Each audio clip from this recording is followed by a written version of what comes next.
Then Joshua summoned the Reubenites, the Gadites, and the half-tribe of Manasseh, and said to them, You have done all that Moses, the servant of the Lord, commanded, and you have obeyed me in everything I commanded. For a long time now, to this very day, you have not deserted the other Israelites, but have carried out the mission the Lord your God gave you. Now that the Lord your God has given them rest, as he promised, return to your homes in the land that Moses, the servant of the Lord, gave you on the other side of the Jordan. But be very careful to keep the commandment and the law that Moses, the servant of the Lord, gave you, to love the Lord your God, to walk in obedience to him, to keep his commands, to hold fast to him, and to serve him with all your heart and with all your soul. Then Joshua blessed them and sent them away, and they went to their homes. To the half-tribe of Manasseh, Moses had given land in Bashan, and to the other half of the tribe, Joshua gave land on the west side of the Jordan, along with the other Israelites. When Joshua sent them home, he blessed them, saying, Return to your homes with your great wealth, with large herds of livestock, with silver, gold, bronze, and iron, and a great quantity of clothing. And divide the plunder from your enemies with the other members of your tribes. So the Reubenites, the Gadites, and the half-tribe of Manasseh left the Israelites at Shiloh in Canaan to return to Gilead, their own land, which they had acquired in accordance with the command of the Lord through Moses. When they came to Gilead near the Jordan in the land of Canaan, the Reubenites, the Gadites, and the half-tribe of Manasseh built an imposing altar there by the Jordan.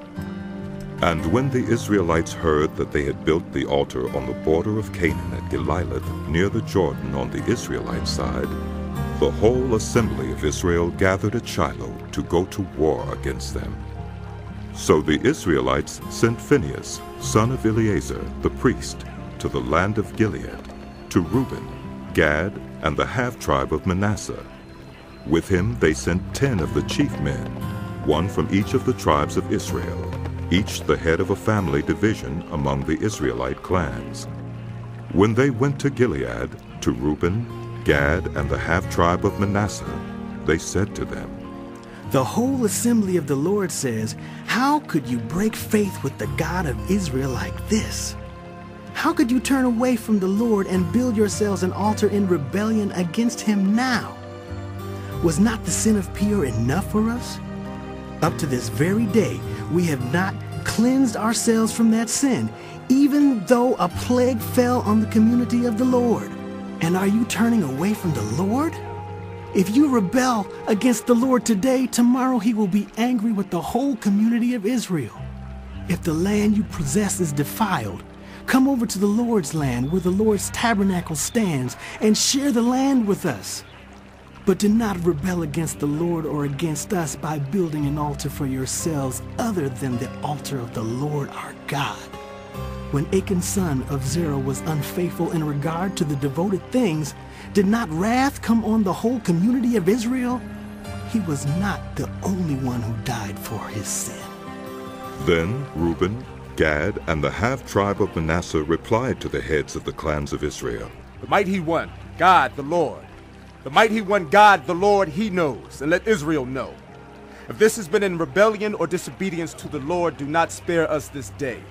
If we have built our own altar to turn away from the Lord and to offer burnt offerings and grain offerings, or to sacrifice fellowship offerings on it, may the Lord himself call us to account. No. We did it for fear that someday your descendants might say to ours, What do you have to do with the Lord, the God of Israel? The Lord has made the Jordan a boundary between us and you Reubenites and Gadites. You have no share in the Lord, so your descendants might cause ours to stop fearing the Lord. That is why we said, Let us get ready and build an altar, but not for burnt offerings or sacrifices. On the contrary, it is to be a witness between us and you, and the generations that follow, that we will worship the Lord at his sanctuary with our burnt offerings, sacrifices, and fellowship offerings. Then in the future, your descendants will not be able to say to ours, You have no share in the Lord. And we said, If they ever say this to us or to our descendants, we will answer, Look at the replica of the Lord's altar which our people built, not for burnt offerings and sacrifices, but as a witness between us and you.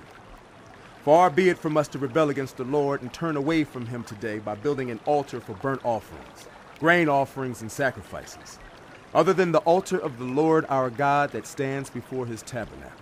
When Phinehas the priest and the leaders of the community, the heads of the clans of the Israelites, heard what Reuben, Gad, and Manasseh had to say, they were pleased. And Phinehas, son of Eleazar the priest, said to Reuben, Gad, and Manasseh, Today we know that the Lord is with us, because you have not been unfaithful to the Lord in this matter. Now you have rescued the Israelites from the Lord's hand. Then Phinehas, son of Eleazar the priest, and the leaders returned to Canaan from their meeting with the Reubenites and Gadites in Gilead, and reported to the Israelites. They were glad to hear the report, and praised God.